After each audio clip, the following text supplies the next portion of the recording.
Ispovest plišanog zeca. Rekli su mi da sam zec, ali ne pravi. Napravili su me od ostataka pliša u jednoj krojačkoj radionici. Mog brata i mene.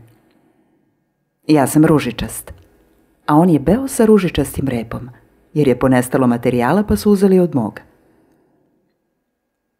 Sećam se tih malih ženskih ruku kako spretno kroje ono što ću biti ja.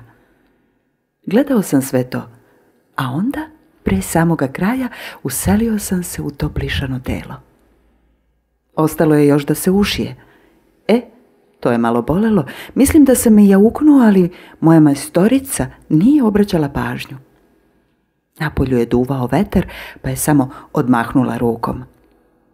I tako, u decembarskoj noći, nekoliko dana pre Božića, došli smo na svet, moj brat i ja.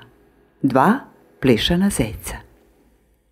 Zaboravio sam da kažem da je moj brat bio mirniji od mene. Kod ušivanja se nije ni čuo. I da je druga majstorica bila spretnija i brža od ove koje je mene šila, no bilo kako bilo, ugleda smo svetlo dana, ali sutradan, kad je majstorica odškrinula prozore, a sveže decembarsko jutro ušlo u radionicu i isteralo ustajali vazduh i zagušljivost, koja je već počela da mi smeta, jer zečevi imaju izoštreno čulo mirisa. To što sam plišan, ispostavilo se, nije bilo od nekog značaja. Majstorica nas je odnela u radnju, upakovala u celofan da se ne prašimo i stavila u izlog. Celofan mi je smetao i žuljao me, vrpoljili smo se i brat i ja. Izlog je bio hladnjikav, čak sam i kinuo nekoliko puta. No sreća je htela da ne čekamo dugo. 2 priljubljene glave gledale su nas kroz zamagljeno staklo. Devojčica je rekla: "Divni zečići." Dečak je potvrdio: "Da." Izvadio nagužvane novčanice iz džepa. "Koliko?" pitao je. Nisam čuo cenu zbog celofana koji je šuškao dok me devojčica oduševljeno uzimala u ruke. Odmah je strgla celofan sa mog već promrzlog tela i stavila me ispod toplog kaputića. Čuo sam kako kuca njeno ljudsko srce. Tik tak, tik tak.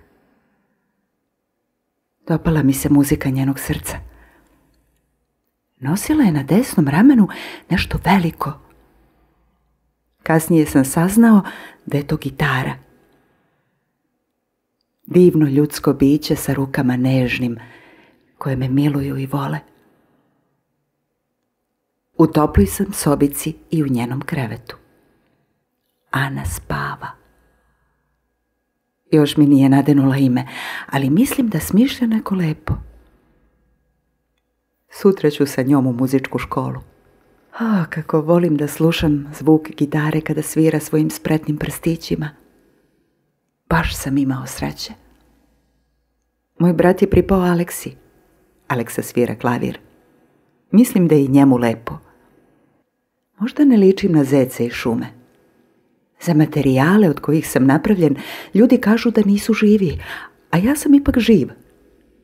Zahvaljujući Ani koja me voli i pokreće život u meni.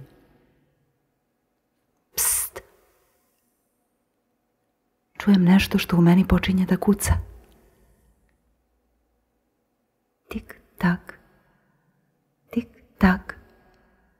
Moje srce kuca kao sat. Tik tak, tik tak.